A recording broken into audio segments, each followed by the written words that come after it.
Assalamualaikum warahmatullahi wabarakatuh. Perkenalkan, saya Lajina Tabina Hafsah dari kelas B3 Ilmu Komunikasi Universitas Brawijaya.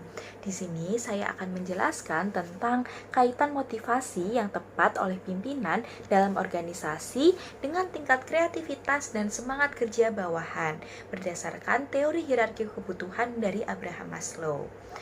Nah, dalam sebuah organisasi itu, pimpinan itu akan memegang peranan yang sangat penting dalam menumbuhkan motivasi kerja bawahannya atau karyawannya. Nah, motivasi ini dapat dipahami sebagai dorongan internal maupun dorongan eksternal yang dapat menggerakkan seseorang untuk bertindak dan berusaha demi dapat mencapai tujuan tertentu begitu. Ketika seorang pimpinan atau kumpulan pimpinan ini dapat memberikan motivasi yang tepat, maka semangat kerja karyawan itu dapat meningkat. Begitu pula dengan kemampuan mereka untuk dapat berpikir kreatif ataupun juga dapat berinovasi lebih demi kemajuan dari organisasi tersebut.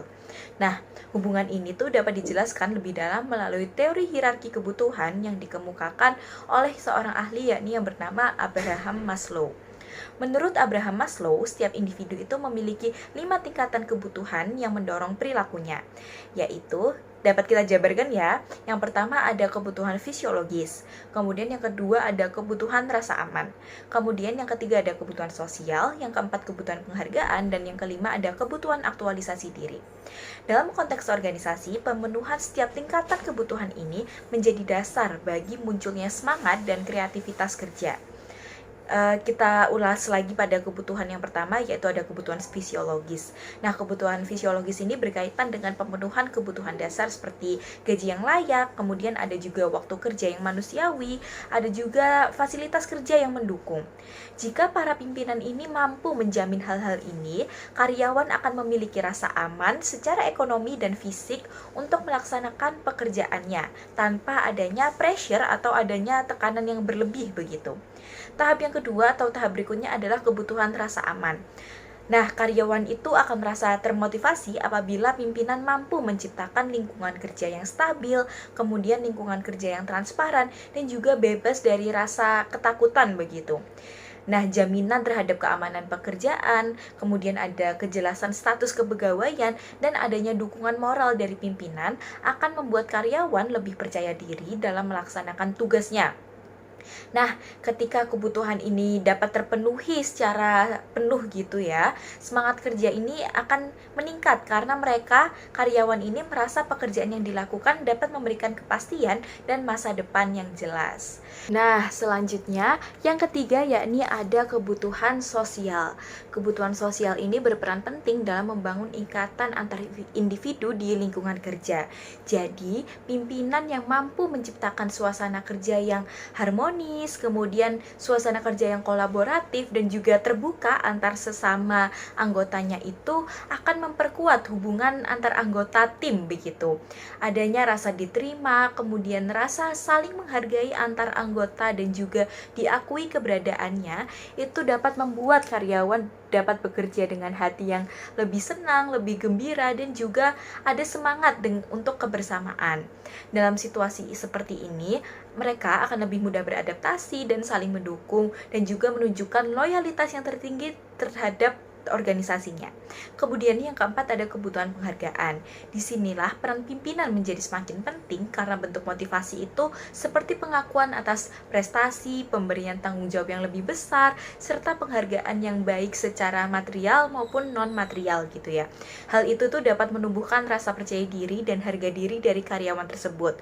Ketika bawahan merasa usahanya diakui, mereka akan terdorong untuk bekerja lebih keras dan berpikir lebih kreatif dan menunjukkan performa terbaiknya.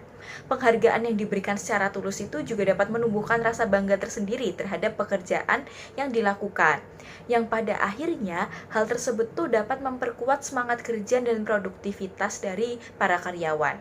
Nah, kemudian ini adalah tahapan yang kelima atau tingkatan yang kelima, yaitu adalah puncak dari hierarki kebutuhan Maslow, yaitu adalah aktualisasi diri. Pada tahap ini, pimpinan tuh perlu memberikan kesempatan bagi karyawan untuk dapat berkembang dan juga menunjukkan potensi terbaik yang dimilikinya. Bentuk motivasi yang dapat dilakukan antara lain dengan menyediakan seperti pelatihan-pelatihan, mungkin saat ini sering disebut sebagai bootcamp begitu. Kemudian membuka peluang promosi, kemudian memberikan ruang bagi ide-ide baru dan juga melibatkan karyawan dalam proses pengambilan suatu keputusan. Nah, ketika karyawan diberikan kebebasan untuk dapat mengekspresikan diri dan juga berkreasi begitu, tingkat kreativitas mereka itu akan secara tidak langsung meningkat secara signifikan karena mereka merasa pekerjaannya memiliki makna dan menjadi bagian dari pencapaian organisasi secara menyeluruh. Nah, dengan demikian, motivasi yang tepat dari para pimpinan dalam organisasi itu bukan hanya berkaitan dengan pemenuhan kebutuhan dasar karyawan, tetapi juga dengan penciptaan lingkungan yang mendukung pertumbuhan pribadi dan juga profesionalitas.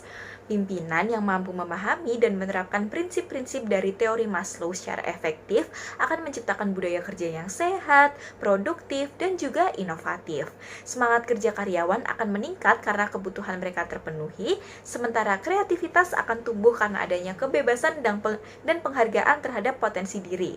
Secara keseluruhan, motivasi yang diberikan secara tepat oleh pimpinan menciptakan keseimbangan antara kepuasan individu dan juga tujuan organisasi.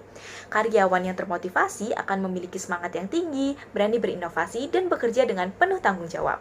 Pada akhirnya, hal ini tidak hanya menguntungkan individu, tetapi juga meningkatkan efektivitas dan daya saing organisasi secara keseluruhan.